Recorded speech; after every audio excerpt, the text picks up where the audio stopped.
कृष्णाय वासुदेवाय हरये परमात्मने प्रणत क्लेशनाशाय गोविंदाय नमो नमः। सबसे ऊंची प्रेम सगाई, प्रेम के बस अर्जुन रथ हांक्यो, भूल गए ठकुराई। अपने से छोटे के प्रति जो प्रीति होती है उसको स्नेह कहते हैं, और अपने से बराबर वाले के साथ जो प्रीति होती है उसको प्रेम कहते हैं, और अपने से बड़ों के प्रति जो प्रीति होती है उसे श्रद्धा कहते हैं, और भगवान के साथ जो प्रीति होती है उसे भक्ति कहते हैं। लेकिन आज तो मामला ही दूसरा है। सबसे ऊंची प्रेम सगाई,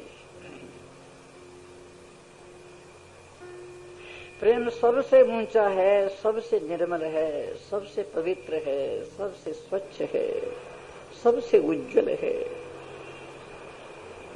प्रकाशमय है प्रेम।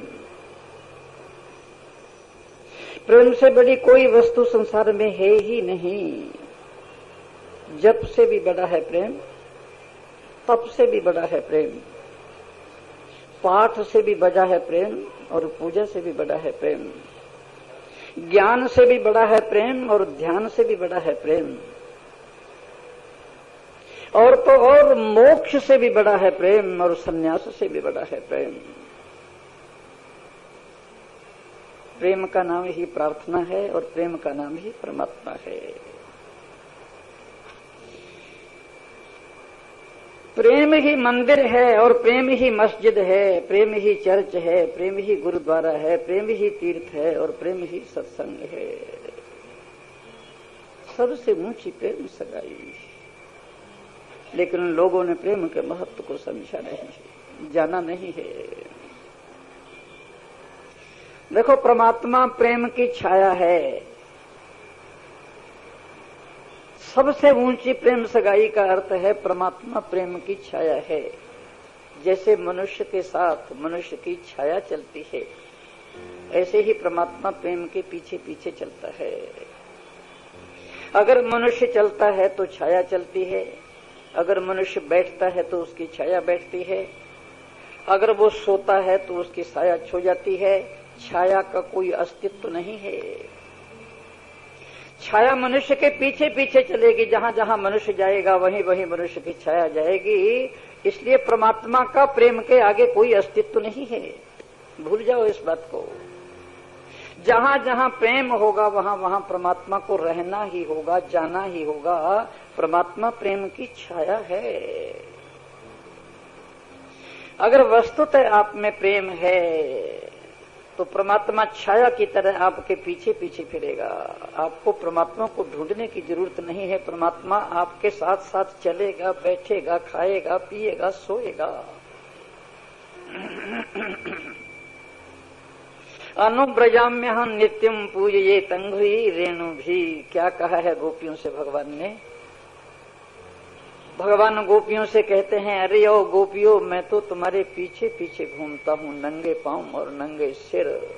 रात्रि के समय गोपियों ने कहा, महाराज, रात्रि के समय नंगे पांव और नंगे सिर घूमते हो, आपके पांव में कांटा चुभ जाएगा, आपके पांव में कोई कंकट और पत्थर लग जाएगा, आपके पांव में जख्म हो जाएगा, और आपके पांव में जख्म देखकर हमारा हृदय फट जाएगा, टुकड़े टुकड़े हो जाएगा। इसलिए आप हमारे पीछे पीछे मत चलें।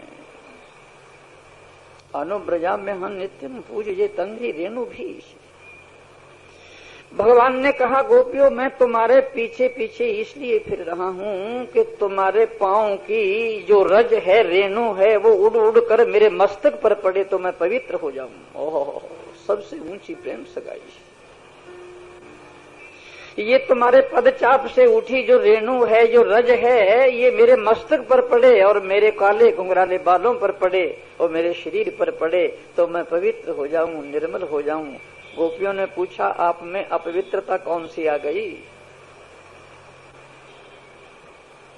भगवान श्री कृष्ण कहते हैं बस यही अपवित्रता मेरे में आ गई है कि जितना प्रेम तुम मेरे से करती हो मैं उतना प्रेम तुमसे नहीं कर सकता।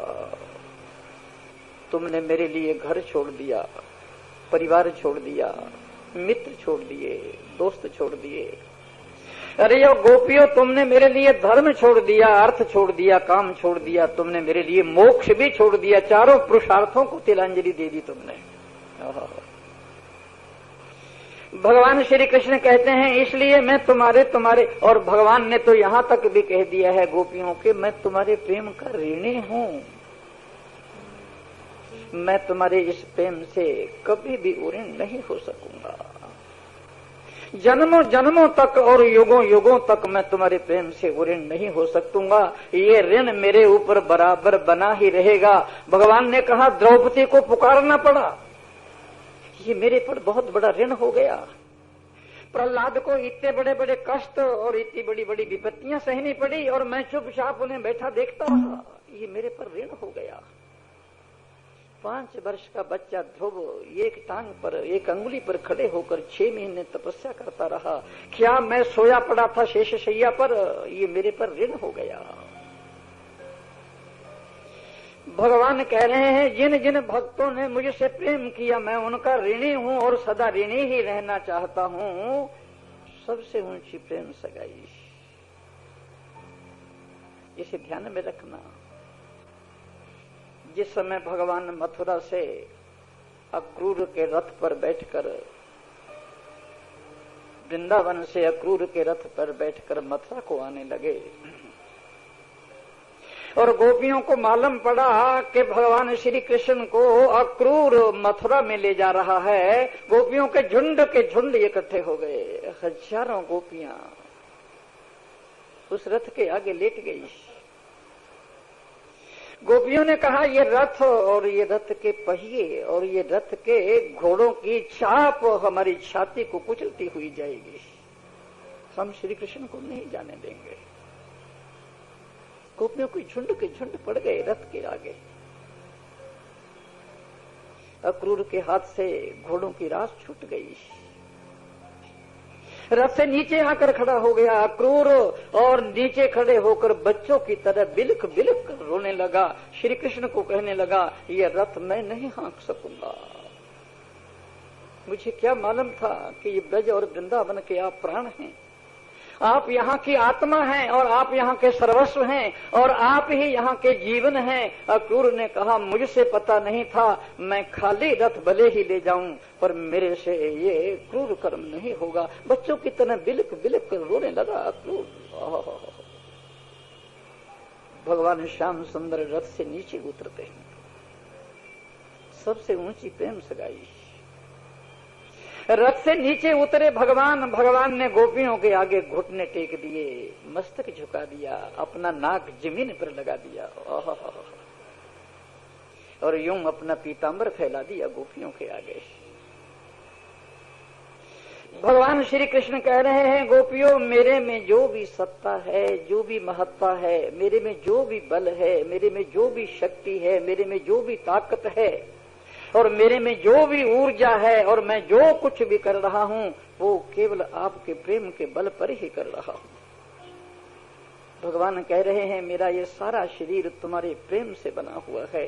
यदि तुम्हारे इस प्रेम को खींच लिया जाए मेरे शरीर से तो ये मेरा सारा शरीर मिट्टी हो जाएगा, राख हो जाएगा, ये 2 कौड़ी का भी नहीं रहेगा। अरे यो गोपियों मैं तो तुम्हारे प्रेम के बल पर ही सब कुछ करने जा रहा हूं।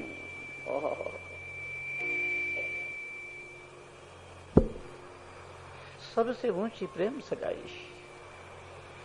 जब गोपियों ने देखा श्याम सुंदर के घुटने टिके हुए हैं, मस्तक झुका हुआ है, पीतांबर फैला हुआ है और आंखों में आंसू हैं और भरे हुए गले से वो प्रार्थना कर रहे हैं तो गोपियां रथ से हट गई। ये क्या है? सबसे ऊंची प्रेम सगाई नहीं तो और क्या है? लोग ये कहते हैं कि प्रेम बोलता नहीं और जो बोलता है वो प्रेम नहीं होता। बड़े बड़े कवि, बड़े बड़े महात्मा, बड़े बड़े संत, बड़े बड़े सज्जन, बड़े बड़े प्रेमियों ने ये बात कही है कि प्रेम बोलता नहीं, जो बोलता है वो प्रेम नहीं होता। ये बात एक अंश में तो सही है, लेकिन दूसरे अंश में बिल्कुल गलत है। प्रेम बोलता है, प्रेम को बोलना पड़ता है। प्रेम अगर बोले नहीं तो पता कैसे चलेगा कि प्रेम है। एक अंश में सही है, लेकिन एक अंश में ये गलत है। प्रेम बोलता है, प्रेम को बोलना पड़ता है। बिना बोले कैसे पता चलेगा कि इसका प्रेम इसके साथ है? कैसे मालूम पड़ेगा? फूटती है वाणी। भगवान श्री कृष्ण ही गीता में अपने प्रेम को बोलकर प्रकट कर रहे हैं, है ना। हैरानगी की बात, जो लोग ये कहते हैं कि प्रेम बोलता नहीं, वो जाके भगवान श्याम सुंदर से पूछें कि आप इतना क्यों बोल रहे हैं प्रेम के संबंध में। क्या अर्जुन इतना नादान था? क्या अर्जुन इतना नासमझ था? क्या अर्जुन प्रेम की भाषा को नहीं जानता था? क्या अर्जुन प्रेम के भावों को नहीं पहचानता था? क्या अर्जुन की किसी से शादी या सगाई नहीं हुई थी? क्या अर्जुन ने अभी तक प्रेम के पाश में बाहें नहीं बांधी थी? क्या श्री कृष्ण को जगह जगह अपने प्रेम को मुक्त रूप से प्रकट क्यों करना पड़ा? भगवान श्री कृष्ण अर्जुन से कहते हैं, भक्तों सी मैं सखा चेती, तुम मेरे भक्त हो, तुम मेरे सखा हो, तुम मेरे मित्र हो। अरे अर्जुन, तुम मेरे प्राण हो, तुम मेरी आत्मा हो, तुम मेरा सर्वस्व हो, तुम मेरा जीवन हो। अपनी दोनों बाहुओं में अर्जुन को भरकर कहते हैं, अर्जुन मैं तुम्हारे बिना जी ही नहीं सकता। ये क्या हो रहा है? कैसे कहते हो प्रेम बोलता नहीं? किसी एक अंश में ये सत्य भी हो सकता है। श्री कृष्ण अर्जुन से कितना बोल बोल कर प्रेम को प्रकट कर रहे हैं। अगर प्रेम को प्रकट नहीं करोगे तो पता कैसे चलेगा दूसरे का कि तुम्हारे साथ प्रेम है। यद्यपि तुम्हारे अंग, तुम्हारे भाव, तुम्हारी भाव भंगिमा और तुम्हारे सारे भी इंगित आदेश ये बता देंगे, लेकिन फिर भी प्रेम को मुख से बोलना पड़ता है। इतना ही नहीं, जब विभूतियों का वर्णन करने लगे तो भगवान ने कहा, पर्वतों में हिमालय हूं, नदियों में गंगा हूं, वृक्षों में पीपल का वृक्ष हूं, देवर्षियों में नारद हूं, कि पांडवानां धनंजय। अगर पांडवों में कृष्ण को देखना हो तो अर्जुन को देख लेना। सबसे ऊंची प्रेम सगाई। ये प्रेम का पागलपन है, ये प्रेम की रीति है, ये प्रेम का रिवाज है, ये प्रेम की एक अदा है और ये प्रेम के एक भाव हैं। भगवान ने तो यहां तक ही मत छोड़ो, यहां तक कह दिया, रिकॉर्ड तोड़ दिया बोलने का। जो कहते हैं प्रेम बोला नहीं जाता, भगवान ने अर्जुन को कहा इष्टो सी में। अब बताओ इससे ज्यादा और रिकॉर्ड क्या टूटेगा बोलने का।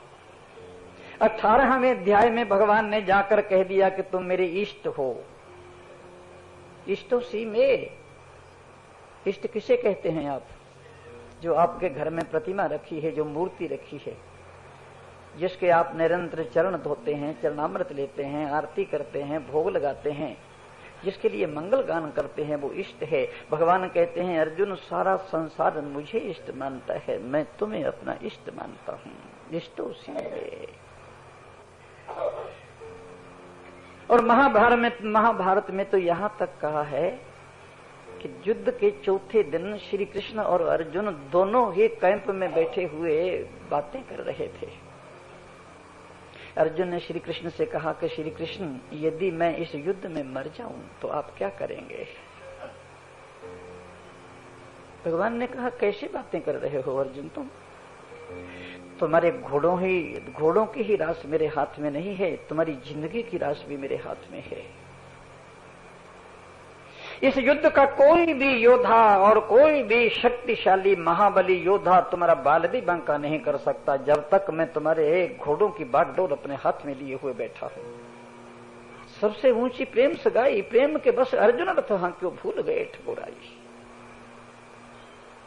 अर्जुन ने कहा, मैं ये नहीं कहता, मैं सिर्फ ये कह रहा हूं कि भीष्म पितामह है, द्रोणाचार्य है, कृपाचार्य है, अश्वत्थामा है, कर्ण है। अगर इन्होंने कभी ब्रह्मास्त्र का प्रयोग कर दिया और मैं उस ब्रह्मास्त्र के आग से यदि जल गया तो मुझे केवल इतना बता दो कि मेरे मरने के बाद आप क्या करेंगे।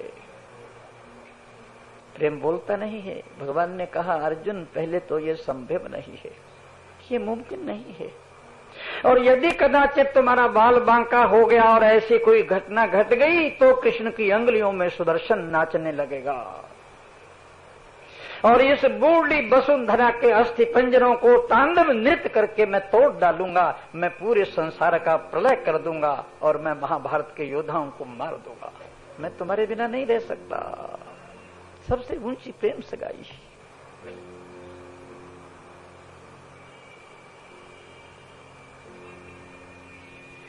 जो लोग कहते हैं कि प्रेम बोलता नहीं, प्रेम बोलता है, बहुत अच्छी तरह से बोलता है।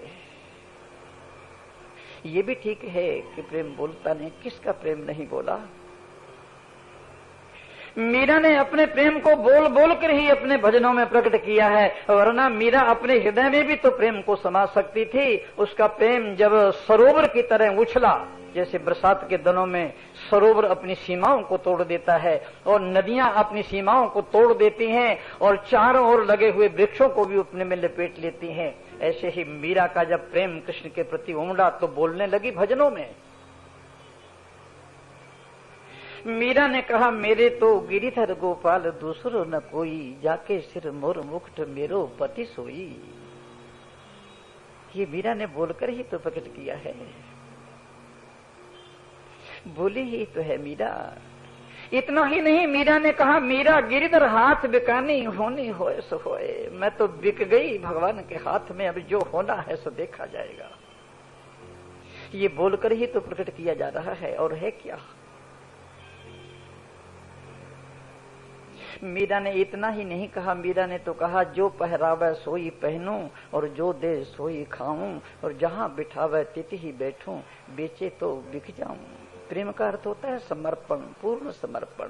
बेचे तो बिक जाऊं। मीरा बिकी है, पूरी तरह बिकी है। जिस तरह मीरा बिकी है इस तरह संसार में कोई भी नहीं बिका। गली गली भटकी, गांव गांव भटकी, नगर नगर भटकी, नदियों के किनारे सोई, पेड़ों के नीचे सोई। स्त्री पुरुष बच्चे बच्चे ने उसकी निंदा किया, चुगली किया, नुक्ताचीनी किया, पगड़ी उछाली, क्या क्या कहा। बिकी है मीरा, पूरी तरह से बिकी है। उसके बिकने में कोई भी इस तरह की चीज नहीं, लेकिन मीरा तो अपने प्रेम को बोलकर प्रकट कर रही है। विरह में पागल होकर मीरा कह रही है आप न आवे लिख नहीं भेजे। आप न आवे लिख नहीं भेजे, अरे बान पड़ी ललचावन की। तेरे को दूसरों को ललचाने की आदत पड़ गई, दूसरों को अंगूठा दिखाने की आदत पड़ गई। दूसरे कैसे तड़पते हैं प्रेम में, कैसे विब्बल होते हैं प्रेम में, ये तुम्हें आदत पड़ गई है। मीरा बोल बोल कर प्रकट कर रही है अपने प्रेम को। मीरा यहाँ तक कहती है कि और सखी मद पी पी माती, मैं बिन पिया ही माती। और जितनी भी मेरी सखियां हैं, जितनी भी मेरी सहेलियां हैं, जितनी भी मेरी हमजोलियां हैं, वो जब बोतल से शराब को ढालती हैं और प्यादे के प्यादे पीती हैं, उसके बाद उन्हें नशा आता है तो वो नाचती है, और जब नशा उतर जाता है तो पृथ्वी पर सो जाती हैं। और सखी मद पी पी माती, और मैं बिन पिया ही माती ही। प्रेम भट्टी को मैं रस पियो, मैंने भी पी है शराब। सबसे ऊंची प्रेम सगाई, प्रेम भट्टी को मैं रस पियो और छकी रहूं दिन राती ही।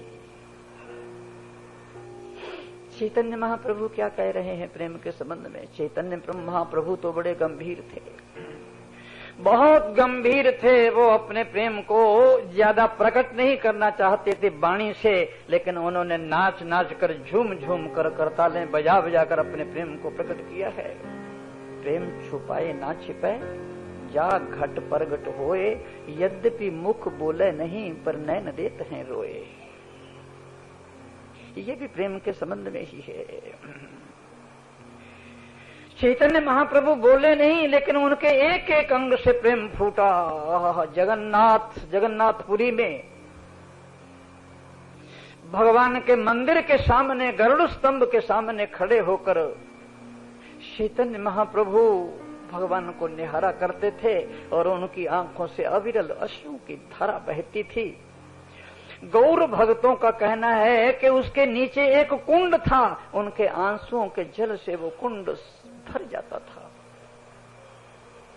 ये घटना एक दिन नहीं, 2 दिन नहीं, महीना नहीं, 2 महीना नहीं, 18 वर्ष तक लगातार चैतन्य महाप्रभु इसी तरह रोते रहे हैं। अपने सारे खून को आंसू बनाकर बहा दिया उन्होंने।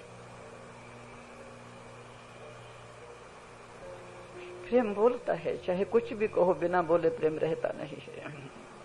चाहे किसी ढंग से बोले, चाहे किसी रंग से बोले। कबीर ने कहा, कबीर बादल प्रेम का हम पर बरसा आए, अंतर भीगी आत्मा हरि भई बन राए। कबीर बादल प्रेम का हम पर बरसा आए। प्रेम का बादल बरसा, उमड़ घुमड़ कर बरसा, चारों ओर से बदलियां झुक झुक कर पवित्र वो कर रही हैं धरित्री को। इसी तरह प्रेम का बादल बरसा और चारों ओर से हरियाली ही हरियाली छा गई। कबीर कहता है, मेरे अंतर जगत में भी हरियाली भर गई और अंतरात्मा तृप्त हो गई। प्रेम बोलता है महाराज, कौन कहता है प्रेम नहीं बोलता? लेकिन प्रेम में कुछ श्रेणियां भी होती हैं। प्रेम में कुछ सीढ़ियां भी होती हैं। प्रेम की पहली सीढ़ी और पहली श्रेणी है कि हम भगवान के दर्शन चाहते हैं। हमारे मन में ये प्यास रहती है, ये तड़पन रहती है, ये तीव्रता रहती है, ये आग उठती है हृदय में से कि किसी प्रकार हमें भगवान के दर्शन हो जाएं। लेकिन केवल दर्शन होने से ही तृप्ति थोड़ी होती है। उसके बाद फिर हमारे मन में आता है कि जिनके हमने दर्शन किए हैं उनसे हम बातचीत करें। ये दूसरी श्रेणी आ गई। फिर बातचीत से भी हमारा मन नहीं भरता है। फिर तीसरी श्रेणी ये आती है कि भगवान हमसे ये कहें कि तुम्हें किसी चीज की जरूरत है क्या, और हम भगवान से पूछें कि आपको कुछ नाश्ता वगैरह करना है क्या। ये तीसरी श्रेणी है प्रेम की। और चौथी श्रेणी में प्रेम ये कहता है कि प्रेमी ये कहे कि तुम मेरे हो। और 5वीं सीढ़ी प्रेम की आती है कि जब प्रेमी, प्रेम करने वाला ये कहे कि तुम मेरे हो और वो कहे कि मैं तेरा हूं। और फिर 6ठी श्रेणी आती है, यहां दोनों में कोई अभेद नहीं रह जाता, दोनों मिलकर एक हो जाते हैं। इसे मैं एक कथा से कहा करता हूं। नदी का किनारा था, मिट्टी का ढेर था, पीपल का पेड़ था। वहां छोटी सी एक झोपड़ी थी, उसमें एक बूढ़े महात्मा रहते थे 90 वर्ष के। उस गांव में रहने वाली सबसे धनी बुढ़िया। धन था, संपत्ति थी, वैभव था, ऐश्वर्य था। एक दिन सुबह ही सुबह महात्मा के पास पहुंच गई। उसने कहा, महाराज किसी भी चीज की कमी नहीं है मेरे घर में। पति है, बेटे हैं, बेटियां हैं, बहू है, धन है, संपत्ति है, गाड़ियां हैं, नौकर चाकर हैं, किसी चीज की कमी नहीं है मेरे को।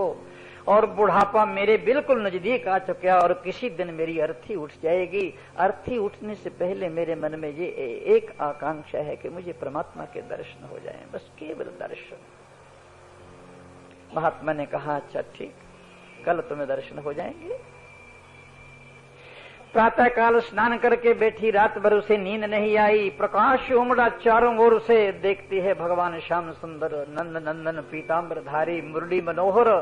उसके सिर पर मयूर का पिच है और कानों पर पीले पीले कनेर के पुष्प हैं। गले में 5 रंग की सुगंधित वैजयंती माला है और शरीर पर पीताम्बर लहरा रहा है और वंशी उनके हाथ में है और पांव में पैजेबे हैं। ठुनक ठुनक कर भगवान वंशी बजाने लगे और नाचने लगे उसके आगे। निहाल हो गई, और क्या चाहिए था।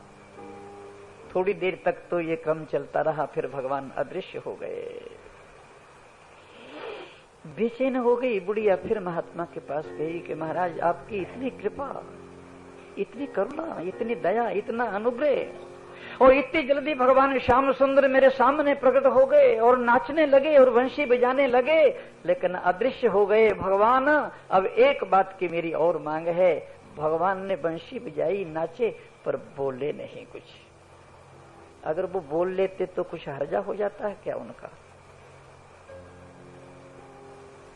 महात्मा ने कहा तुम तो केवल दर्शन के लिए बात कही थी, बोलने की बात तो कही नहीं थी तूने। चलो कल भगवान बोलेंगे भी। दूसरे दिन प्रातः काल भगवान ने वंशी बजाई, नृत्य किया और खूब झूम झूम कर बुढ़िया को तृप्त कर दिया। और फिर धीरे से बुढ़िया के पास बैठ गए और कहने लगे क्या हाल है तुम्हारा, कैसी हो तुम, किस तरह तुम्हारी जिंदगी है। मीठी मीठी बातें करने लगे, फिर अदृश्य हो गए, फिर व्याकुल हो गई बुढ़िया। तीसरी श्रेणी में महात्मा से कहने लगे कि महाराज भगवान वंशी भी बजाई और नृत्य भी किया और मीठी मीठी बातें भी किया, लेकिन एक बात रह गई, भगवान ने वर मांगने के लिए नहीं कहा। मेरे को जरूरत नहीं है किसी चीज की, धन है, संपत्ति है, परिवार है, पति है, बहुएं हैं, बेटे हैं, बेटियां हैं, लेकिन प्रेम इतना करने के बाद अगर वो मुंह से ये कह देते कि तुम्हें कुछ चाहिए तो उनका कुछ घट जाता क्या? क्या तो महात्मा ने कहा तुमने ये बात कही तो नहीं थी मेरे से, तुम तो आगे ही आगे बढ़ती चली जा रही हो। तीसरे दिन भगवान ने बंशी बजाई और नृत्य भी किया और पास में बैठकर मीठी मीठी बातें भी की। और भगवान ने ये भी कहा कि तुम्हें कुछ चाहिए क्या? अगर तुम्हें कुछ चाहिए तो बोलो, अभी कल्प वृक्ष ला दूंगा यहाँ पर, अभी कामधेनु खड़ी कर दूंगा यहाँ पर, अभी चिंतामणि तेरे गले में पहना दूंगा मैं, बोल तुम्हें कुछ चाहिए। उसने कहा नहीं महाराज कुछ नहीं चाहिए। तो भगवान फिर अदृश्य हो गए और चौथी सीढ़ी में वो महात्मा के पास फिर चली गई कि महाराज भगवान ने बंशी भी बजाई, नृत्य भी किया, मीठी मीठी बातें भी किया और वर मांगने के लिए भी कहा, लेकिन भगवान ने ये नहीं कहा कि तू मेरी है। देखो प्रेम कैसे आगे बढ़ता है, सबसे ऊंची प्रेम सगाई। इतना कहने के बाद उन्हें ये भी तो कहना चाहिए था कि तू मेरी है। महात्मा ने कहा तूने कहा तो नहीं था ये। फिर चौथे रोज भगवान की बंशी बजी, नृत्य हुआ, मीठी मीठी बातें किया। भगवान ने वर मांगने के लिए कहा और कहा घबरा मत, तू मेरी है और किसी की नहीं है, मेरी, केवल मेरी। फिर अदृश्य हो गए। बुढ़िया फिर चली गई महात्मा के पास। उन्होंने कहा महाराज दर्शन भी दिए, बंशी भी बजाई, बातें भी किया, वर मांगने को भी कहा, ये भी कहा कि तू मेरी है, पर ये तो नहीं कहा कि मैं तेरा हूं। तू मेरी है ये तो कह दिया, पर मैं तेरा हूं ये तो नहीं कहा। और पांचवें दिन भगवान प्रकट हुए, खूब बंशी बजाई, खूब नृत्य किया, बातें चीतें भी किया, वर मांगने को कहा, ये कहा कि तू मेरी है और ये भी कह दिया कि मैं तेरा हूं। अब छठे दिन फिर पहुंच गई सबसे ऊंची प्रेम सगाई। कहने लगे महाराज भगवान ने सब कुछ कह दिया, मैं तेरा हूं और तू मेरी है, वर मांगने के लिए भी कहा, लेकिन भगवान ने ये नहीं कहा कि मैं और तुम दोनों दो नहीं एक हैं। देखो ये आवरण भंग है। ये सबसे ऊंची प्रेम सगाई यहां तक जाती है। प्रेम एक एक कदम आगे रखता है और आगे बढ़ता जाता है, वो परमात्मा में एकदम जाकर के लीन हो जाता है, परमात्मा में मिल जाता है। अब मैं आपसे एक बात कहूं, प्रेम में एक ही बाधा है, यदि आप उसको दूर कर सको तो। प्रेम की एक ही मांग है, प्रेम की एक ही शर्त है, यदि आदमी उसको पूरी कर सके तो। लेकिन वो शर्त पूरी करनी संभव नहीं है, बड़ी कठिन है, बड़ी मुश्किल है वो शर्त पूरी करनी। प्रेम की पहली शर्त यही है अहंकार की निवृत्ति। जब तक अहंकार रहेगा प्रेम नहीं आएगा, याद रखना इस बात को। और जहां प्रेम रहेगा वहां अहंकार नहीं रहेगा। ये दोनों एक साथ नहीं रखते। प्रेम गली अति सांकरी, ताम में दो न समाये।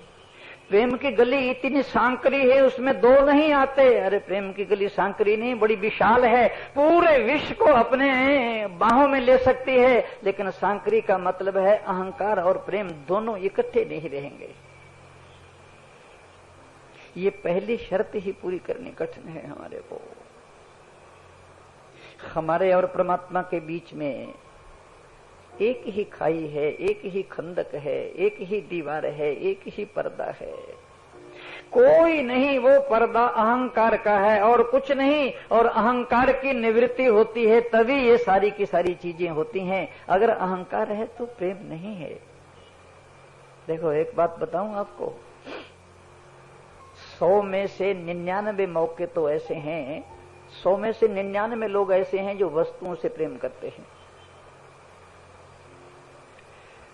आपने देख लेना, किसी का धन से प्रेम है, किसी का सोने से, चांदी से, हीरे जवाहरातों से, जमीन से, जायदाद से, नोटों के बंडलों से, बंगलों से, फर्नीचर से, अपने वस्त्रों से, आभूषणों से तुम्हारे प्रति समर्पित हैं, लेकिन पूरी तरह समर्पित नहीं हैं। जो वस्तुओं से प्रेम करता है वो वस्तुओं जैसा ही हो जाता है।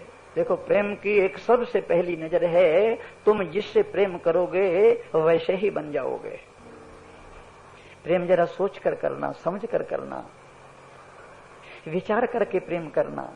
तुम्हारे प्रेम की परिधि, जहां तुम प्रेम करोगे तुम वैसे ही हो जाओगे। और नहीं अगर आपको मालूम तो एक बात देखना, अगर कोई लड़की किसी लड़के से प्रेम करने लगी, हालांकि मैं ये हल्की बात कह रहा हूं, अगर कोई लड़की किसी लड़के से प्रेम करने लगी तो कुछ ही महीनों में आप देखोगे जैसे वो लड़का चलता है, जैसे वो लड़का बोलता है, जैसे वो लड़का बैठता है, वैसे ही करने लगेगी वो भी।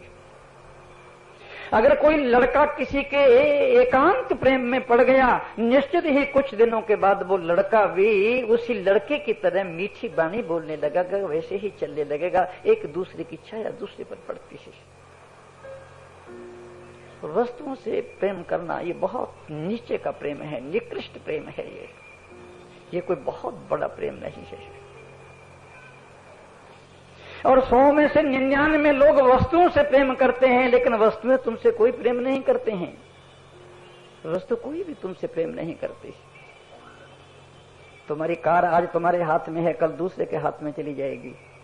तुम्हारे नोटों के बंडल आज तुम्हारे हाथ में है, कल दूसरों के हाथ में चले जाएंगे। तुम्हारे पास जो हीरे जवाहरात हैं आज तुम्हारे पास हैं, कल दूसरों के पास चले जाएंगे। उनको कोई दुख नहीं, कोई तकलीफ नहीं, कोई कष्ट नहीं। ये एक तरफा प्रेम है। इसी प्रेम में ही आदमी डूब जाता है और मर जाता है। और उसके बाद प्रेम आता है, मालूम है कौन? व्यक्तियों का प्रेम।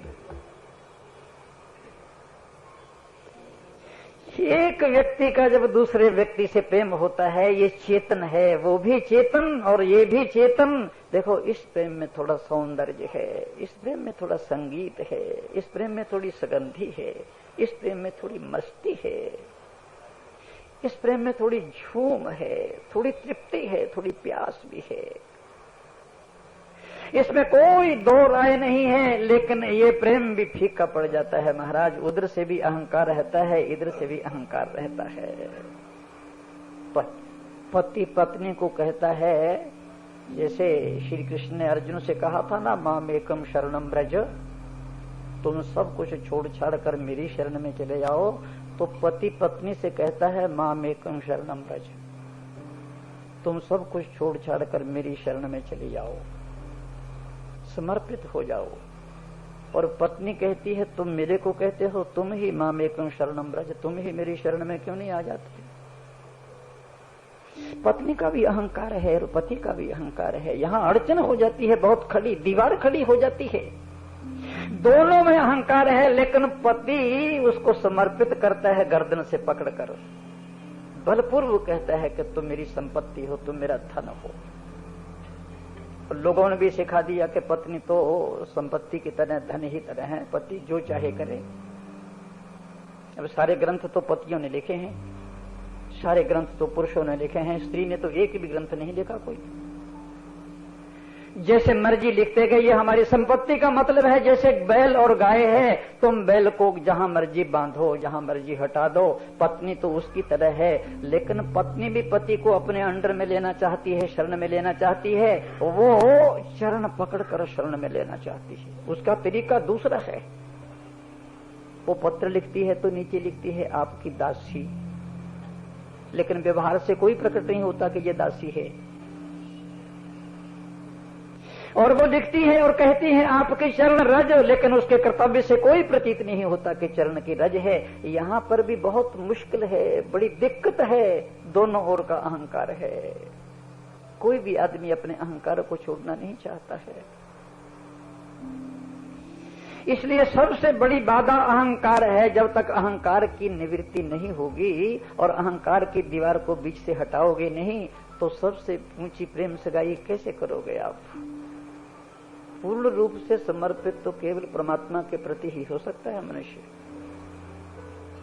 नहीं तो कोई व्यक्ति या कोई स्त्री पूर्ण रूप से समर्पित नहीं हो सकती, क्यों? कहीं न कहीं अहंकार रहता ही है, कहीं न कहीं अहंकार पूरा रहता ही है। यदि पूर्ण रूप से समर्पित हो जाता है आदमी तो परमात्मा के प्रति ही हो सकता है। वो क्यों? वो इसलिए कि परमात्मा को कोई अहंकार नहीं है। अगर एक ओर निरहंकारी हो और दूसरी ओर कोई अहंकारी हो तो आत्मसमर्पण कर सकता है, और यदि दोनों ही ओर अहंकार हो तो समर्पण कैसे होगा? आप सोचो तो सही थोड़ी देर के लिए, समर्पण हो ही नहीं सकता। ये पूर्ण रूप से समर्पित हो जाना ये तो परमात्मा के प्रति ही हो सकता है, ईश्वर के प्रति ही हो सकता है।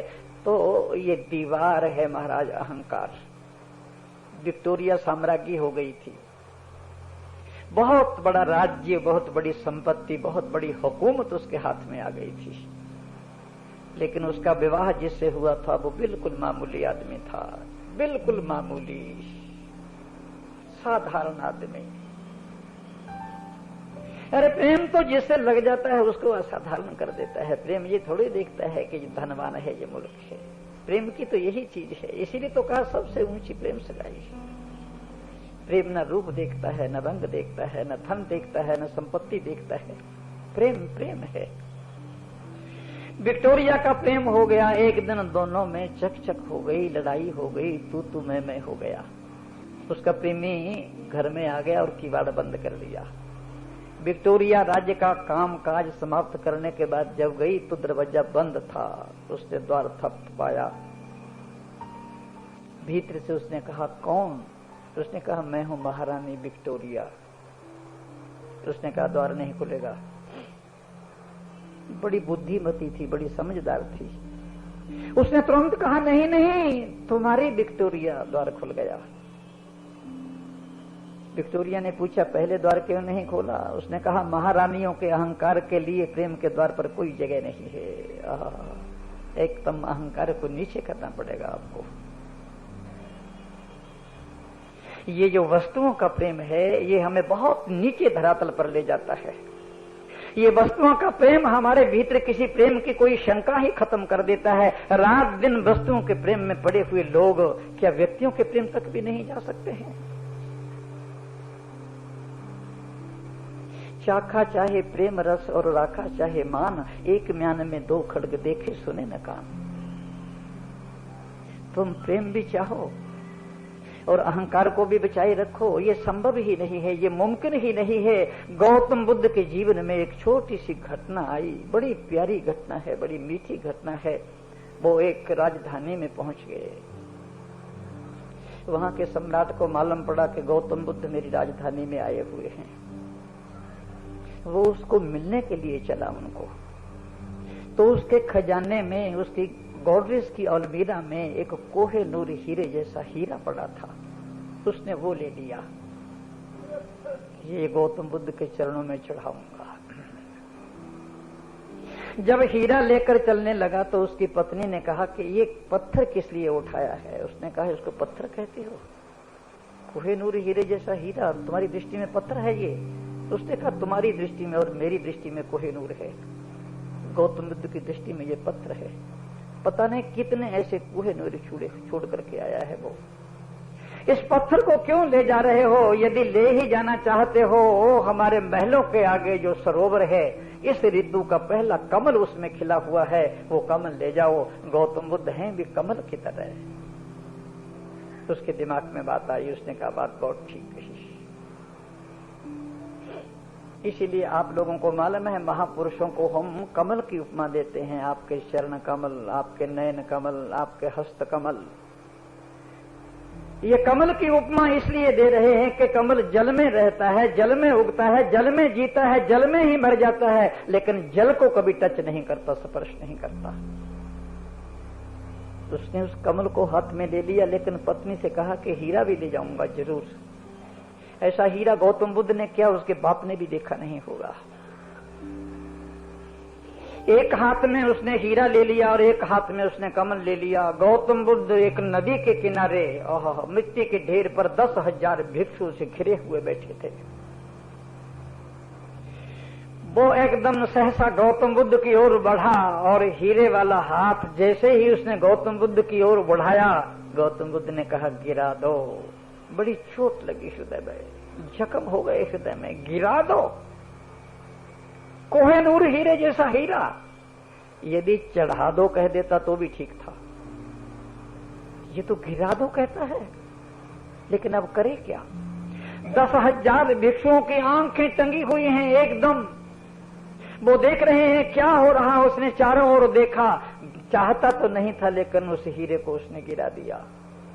फिर कमल वाला हाथ उनकी तरफ किया तो उन्होंने कहा गिरा दो। उसने कहा ये तो पागल है। कमल को भी कहता है गिरा दो, हीरे को कह दिया गिरा दो और कमल को भी कहता है गिरा दो। अब उसने कहा जब इतना बहुमूल्य हीरा गिरा दिया तो कमल में क्या रखा है, 2 आने का तो है। उसने कमल को भी गिरा दिया। जब थोड़ा आगे बढ़ा तो बुद्ध ने कहा गिरा दो। उसने कहा अब क्या है मेरे पास गिराने को। गौतम बुद्ध तो नहीं बैठे लेकिन उनके बगल में महाकश्यप उनका भिक्षु बैठा हुआ कहता है अरे ओ सम्राट, इन हीरों को और इन कमलों को गिराने की क्या जरूरत है, अपने आप को गिरा दो, अपने अहंकार को गिरा दो। कथा इतनी प्यारी और इतनी मीठी है। उस सम्राट ने अपने आप को गिरा दिया। 1 घंटा गौतम बुद्ध के चरणों पर गिरा रहा और आंखों से अश्रु बहते रहे और शरीर में रोमांच होता रहा और गला गदगद होता रहा। 1 घंटे के बाद जब वो उठा, वो सम्राट फिर लौट करके नहीं गया, वो भिक्षु हो गया। अहंकार समाप्त हो गया। ये जो भगवान के पास कभी हम फल ले जाते हैं, कभी फूल ले जाते हैं, कभी पत्ते ले जाते हैं, देखो बुरा नहीं मानना, ये क्या है, ये क्या चीज है, मैं आप लोगों से पूछ रहा हूं। परमात्मा के पास जाते हो तो 1 आम ले जाते हो, 2 केले ले जाते हो कि लो महाराज ये केले ले लो, हमारा पिंड छोड़ो। कि लो महाराज ये ले लो, सेब लाए हैं आपके लिए, आम लाए हैं, ये ले लो पर हमारा पिंड छोड़ो। तुम भगवान को केले चढ़ा रहे हो, आम चढ़ा रहे हो, फल चढ़ा रहे हो और वो देख रहे हैं कि किसी तरह अपने आप को चढ़ाए। मनुष्य ने बड़े बड़े खेल रचे हैं महाराज। कभी इसने पशु चढ़ाए, कभी पक्षी चढ़ाए मार मार पर, और कभी पशु पक्षियों की हत्या किया। और जब ये ऐसा हो गया, कानून बन गया, तो वो नारियल चढ़ाने लगा। नारियल देखा है आपने, उसकी आंखें भी होती हैं, मूछें भी होती हैं, दाढ़ी भी होती हैं और खोपड़ी भी होती है। उसको हिंदी में कहते भी हैं खोपड़ा। अब वो कहता है मेरी खोपड़ी को तो मत लो, लेकिन ये खोपड़ी ले लो, अब मैं ये तुमको चढ़ा देता हूं। उस खोपड़ी को छोड़ो, इस खोपड़ी को ले लो। परमात्मा को तुमके नारियल से क्या लेना देना है, तुम्हारे फल और फूलों से क्या करना है। परमात्मा ने क्या करना है, तुम्हारे केलों को लेकर चढ़ाना है तो अपने आप को चढ़ाओ, समर्पित करना है तो अपने आप को समर्पित करो। सबसे ऊंची प्रेम सगाई, ये प्रेम का मंत्र सबसे ऊंचा है, सबसे बलवान है, सबसे शक्तिशाली है। लेकिन इसमें एक ही शर्त है, अपने अहंकार को नीचे करना होगा। जब तक अपना अहंकार नीचे नहीं होगा तब तक प्रेम फलेगा नहीं। और दूसरी बात आप लोगों को कहूं, अहंकारी आदमी ये चाहता है कि सारा संसार मेरे चरणों में झुके। अहंकारी आदमी की सबसे पहली ये निशानी होती है, कहता सारा संसार मेरे चरणों में झुके, जबकि बात इससे बिल्कुल उल्टी है। और चरणों में निरहंकारी के ही झुका करता है संसार, जिसमें अहंकार नहीं होता। अहंकारी आदमी अपनी शक्ति और ताकत से भले ही गिरा दे। इसलिए भैया आज भजन हुए, मुझे तो गुजराती आती नहीं भाई, लेकिन फिर भी मैंने कुछ भजन समझे। और जो नटवर भाई ने मेरे को विषय दे दिया, सबसे ऊंची प्रेम सगाई, तो प्रेम सगाई पर मैंने बोलना ही था। तो प्रेम तो सबसे बड़ी ऊंची है। यदि प्रेम के कण किसी में आ गए, यदि प्रेम का रस किसी को आ गया, यदि प्रेम का अमृत किसी ने पी लिया, यदि प्रेम के सरोवर की तरफ किसी ने अपनी आंखों से देख भी लिया, तो वो तृप्त हो जाएगा सदा के लिए, उसके हृदय में शांति उतर आएगी। और ये जो सबसे ऊंची प्रेम सगाई है, इस पर बोलना मैंने इसलिए स्वीकार किया, हमारे सामने हमारी रानी बिटिया बैठी है मीरा शाह, उसने भजन गाया था, ये सबसे ऊंची प्रेम सगाई, प्रेम के बस अर्जुन हंसांग को फूट गए ठकुराई। जब भगवान श्याम सुंदर अपनी ठकुराई भूल सकते हैं, जब वो अपने व्यक्तित्व को भूल सकते हैं, जब वो इतनी तरीके से उसके बरबस हो सकते हैं, तो प्रेम क्या नहीं कर सकता। इन्हीं शब्दों के बाद मैं समाप्त करूं। और ये प्रेमपुरी अध्यात्म, ये जो विद्या भवन है, सत्संग भवन है, ये परम पवित्र है, परम स्वच्छ है, परम निर्मल है। ये गंगोत्री से निकली हुई गंगा जल के समान निर्मल है।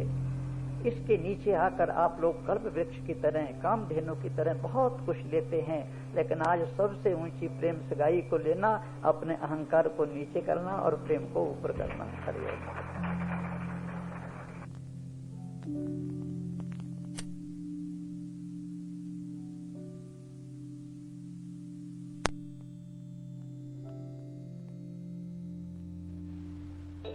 और सच कहें तो मैंने भी आज श्याम सुंदर से कहा था कि आज स्वामी जी इतने अच्छे विषय पे बोलने वाले हैं, तो अगर तेरी इच्छा हो तो ये भजन मैं स्वामी जी के चरणों में अर्पण करूंगी। तो भगवान ने मेरी सुन ली। मुझे शारदा बहन के भजन में आना था, लेकिन किसी कारण से नहीं आ सकी, तो शारदा बहन आपकी इजाजत लेके ये भजन गाई। सूरदास जी का ये भजन है। सबसे ऊंची प्रेम सगाई, सबसे ऊंची प्रेम सगाई, सबसे ऊंची प्रेम सगाई। प्रेम के बस अर्जुन रथ हाक्यो, प्रेम के बस अर्जुन रथ हाक्यो, भूल गए ठकुराई, भूल गए ठकुराई। सबसे ऊंची प्रेम सगाई, सबसे ऊंची प्रेम सगाई। झूठे फल सबरी के खाए, झूठे फल सबरी के खाए, बहुविध स्वाद बताई, बहुविध स्वाद बताई। सबसे ऊंची प्रेम सगाई, सबसे ऊंची प्रेम सगाई। राजसूयज्ञ युधिष्ठिर कीन्हो, राजसूयज्ञ युधिष्ठिर कीन्हो, तामे झूठ उठाई, तामे झूठ उठाई। सबसे ऊंची प्रेम सगाई।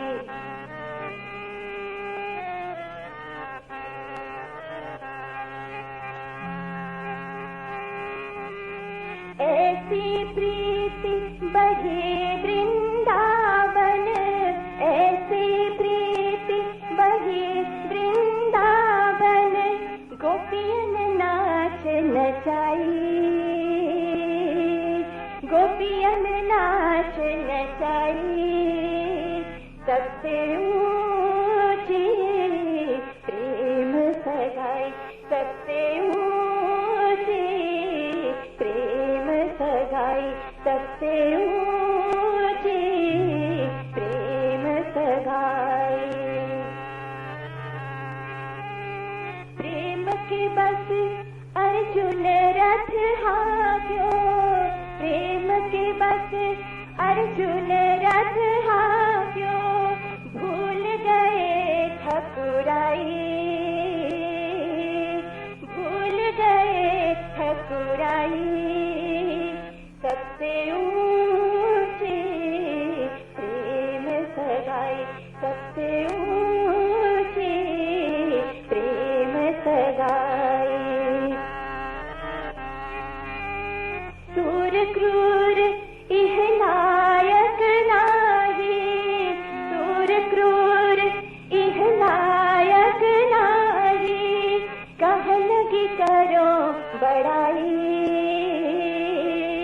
कह लगी करो बड़ाई, सबसे ऊंची प्रेम सगाई, सबसे ऊंची प्रेम सगाई, सबसे ऊंची प्रेम सगाई, प्रेम सगाई, प्रेम सगाई।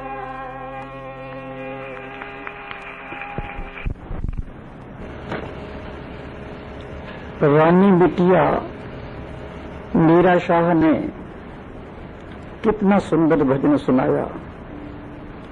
वही भजन सुनाया जिस पर प्रवचन हुआ। वस्तुतः यह भजन मैंने रानी बिटिया मीरा शाह के मुख से ही सुना था। इसमें कोई संदेह नहीं है कि रानी बिटिया मीरा भगवान श्री कृष्ण की अनन्य एक निष्ठ भक्त है।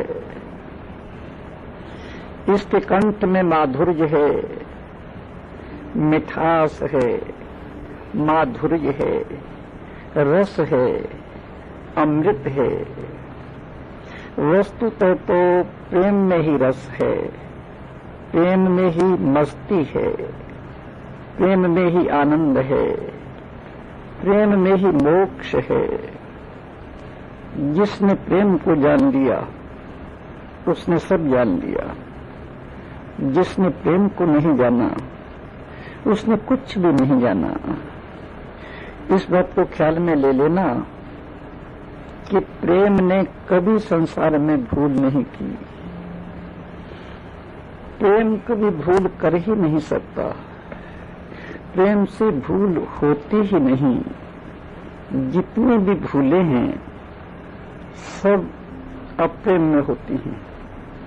जहां प्यार नहीं होता, जहां प्रेम नहीं होता, जहां समर्पण के भाव नहीं होते, भूलें वही होती हैं।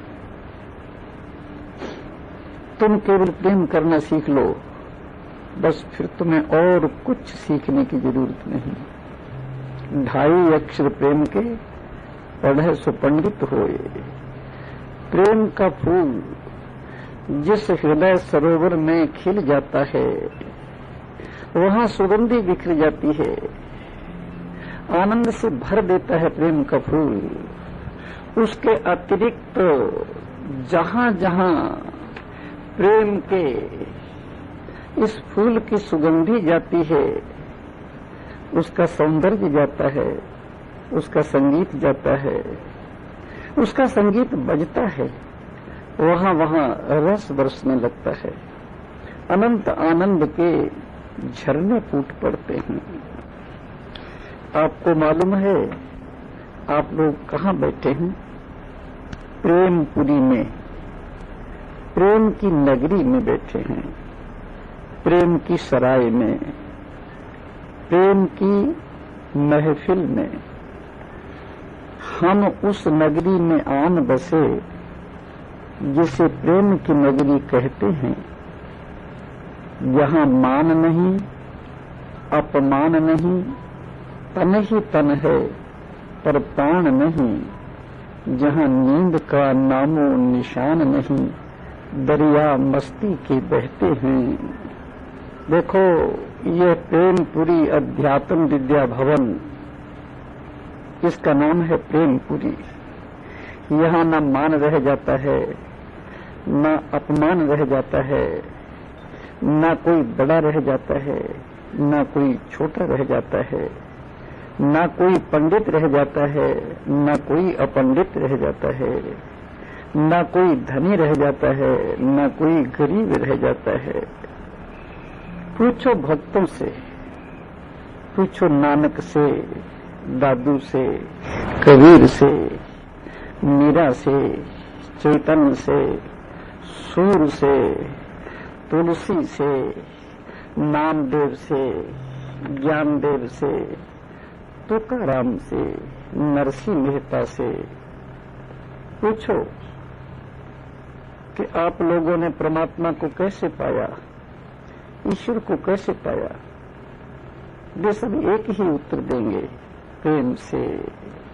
एक ही जवाब देंगे, प्रेम से, प्यार से, भक्ति से, समर्पण से।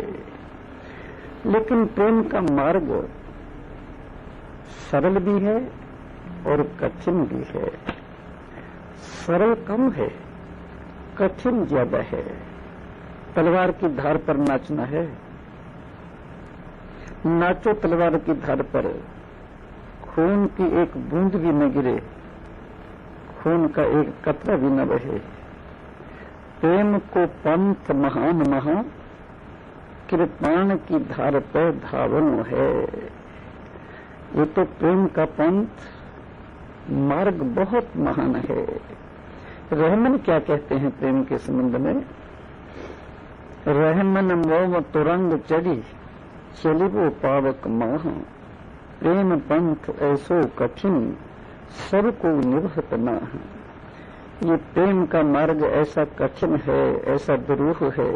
मोम के तुरंग पर चढ़कर आग की सुरंग में से गुजरना है। मोम का घोड़ा जरा सी आंच लगते ही पिघल जाता है।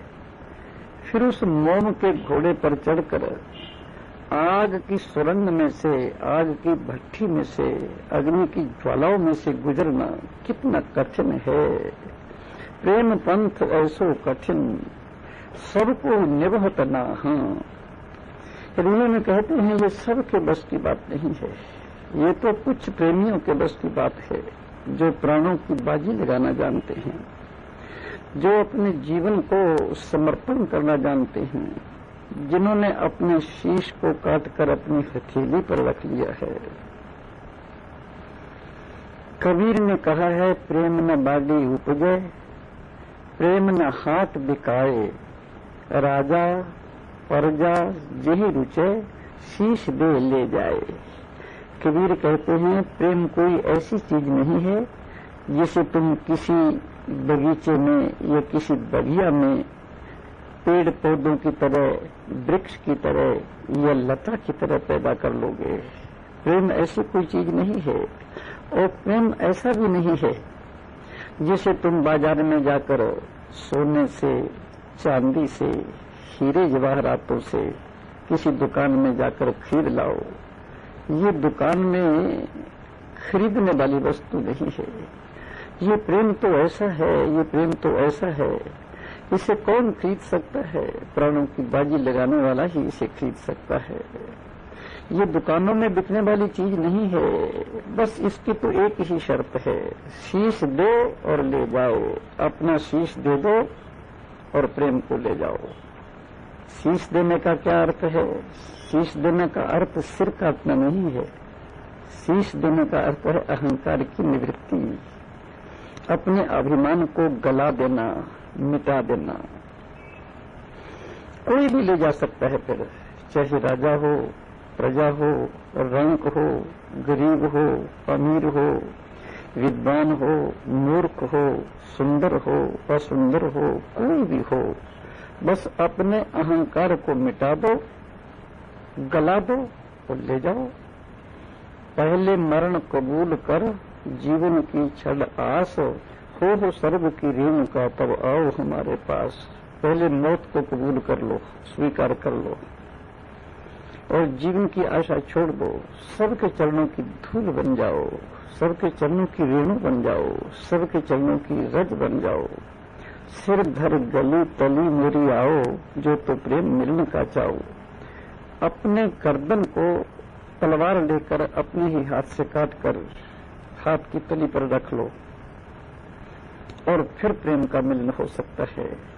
ये सबसे ऊंची प्रेम सुगाई का जो प्रकरण ये संध्या में रखा गया, प्रेम की संध्या में, ये आप लोगों ने सुना। आप लोग इस प्रेम के प्रकरण को, सबसे ऊंची प्रेम सुगाई को अपने हृदय में, अपने प्राणों में, अपनी आत्मा में समा लो। यदि प्रेम आपको मिल गया, प्यार आपको मिल गया, प्रेम करना आपको आ गया, तो सर जो आपको सब कुछ आ गया। यदि प्रेम नहीं आया तो आपको कुछ भी नहीं आया। आप सब लोगों ने प्रेम से सुना, इसलिए मैं आप लोगों को धन्यवाद देता हूं और आशीर्वाद देता हूं।